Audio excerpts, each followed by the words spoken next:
Hey, Dena here. Well, I've been out of commission for a while due to sickness, and then buttloads of overtime at work, and then sickness again. To be honest, I'm still a little under the weather, but I wanted to put something out, so I did a commentary on an old still gaming video I did. So, hope you enjoy it. Here we go. Welcome to the very first video game review I ever did.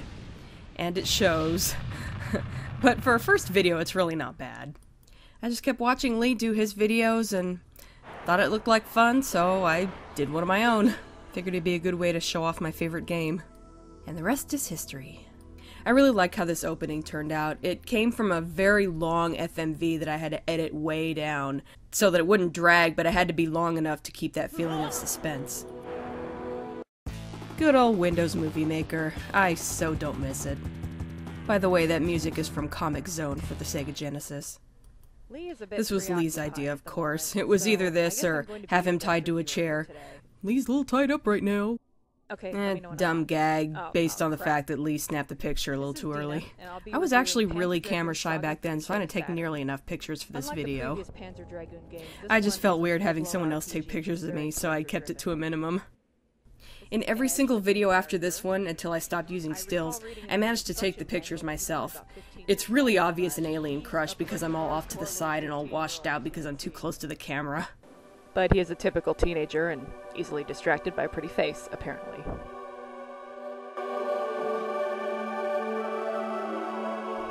One of the things I honestly feel I did right in this video is that I have a good mix of story and gameplay.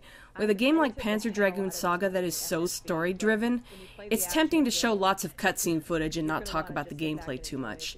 But unlike what I'm doing with the Game Den, this is a review, so I just kept in mind how important it was to talk about gameplay.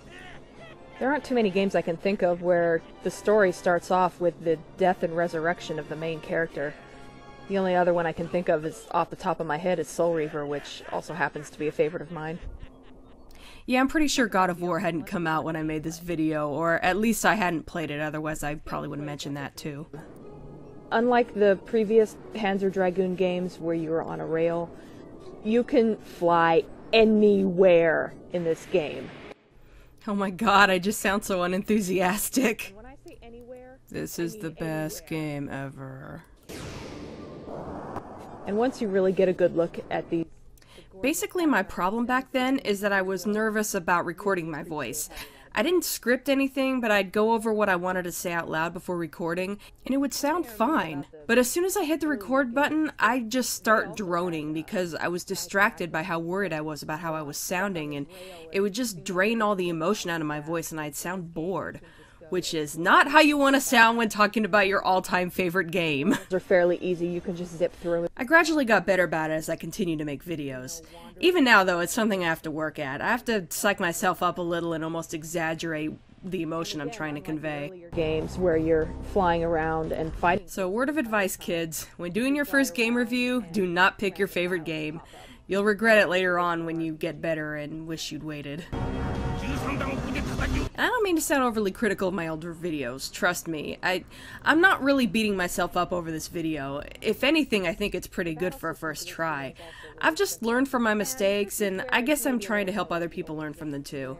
So that's why I'm pointing out so much of what I did wrong here. B button to fire the dragon's lasers. The only thing about that might... Of course I had to show the ball doors, they're just so weird looking, with their butt bite attack. Numb. Numb. The dragon pretty much picks targets at random to fire at, but the dragon has such an obscene amount of lasers that it usually isn't a problem. But if you ever need to pick like only 1 or 2 targets to fire at, you'd want to... Whoa, who's that actually talking about gameplay and strategy? That can't be me, that's gotta be somebody else. It makes me think of the Game Den episode I did on Thrill Kill. Somebody commented and complained that I didn't really talk about the controls of the game, and I'm like, it's a fighting game, it's got fighting game controls. What do you want me to tell you? One thing I really tried to do in this review is like show a variety of locations in the game.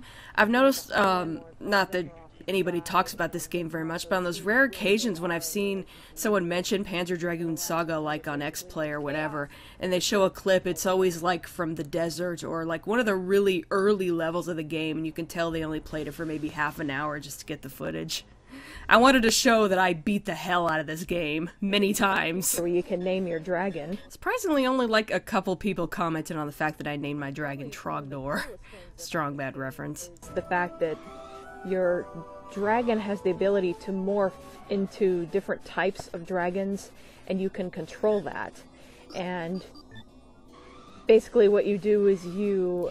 Yeah, the ability to basically evolve your dragon at will and in real time is probably one of the most unique aspects of this game. I'm very glad I included that in the review. I was actually pretty thorough in this review, considering it's only 8 minutes long. I think I covered just about everything. And you can pet your dragon. He's a good dragon. He likes to be petted. I'll never live down that line. Lee always makes fun of me for saying that. I love how the dragon essentially tries to impale you while being playful. That never gets old. Now, if there is one thing that really sets this game apart from the others in the Panzer Dragoon series, is the fact that you actually get to run around. Yeah, one thing I didn't mention in this review, I might not have known it at the time, is that the voice actor for Edge is actually a very, very prominent voice actor in Japan. His name is Akira Ishida. And I don't watch a lot of subtitled anime. I prefer dubbed. But Lee is a big fan of Slayers and prefers it subtitled, and he actually recognized the voice actor, and I looked it up, and sure enough, it's him.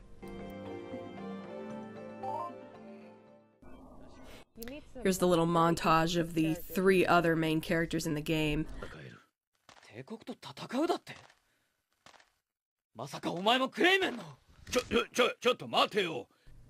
Hi, Gash. For example. I love them all, and it's kind of hard to pick a favorite, but I think my favorite is probably Payet. He's the one in the pink jumpsuit that you see right after this guy. He's such a character, I just get such a huge kick out of him.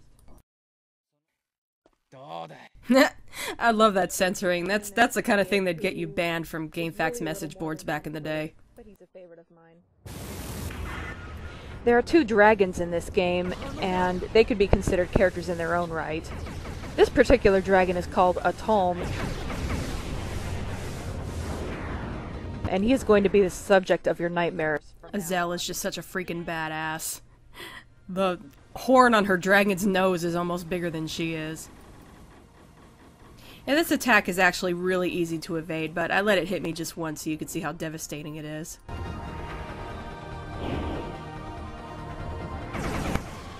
He also has about the best villain music since One Winged Angel. I wasn't kidding either. I actually have the soundtrack to this game on an actual physical copy of the soundtrack, like on CD, and I've been known to totally rock out to Atome's theme song. It is awesome. There is one aspect of this review I think I handled kind of badly.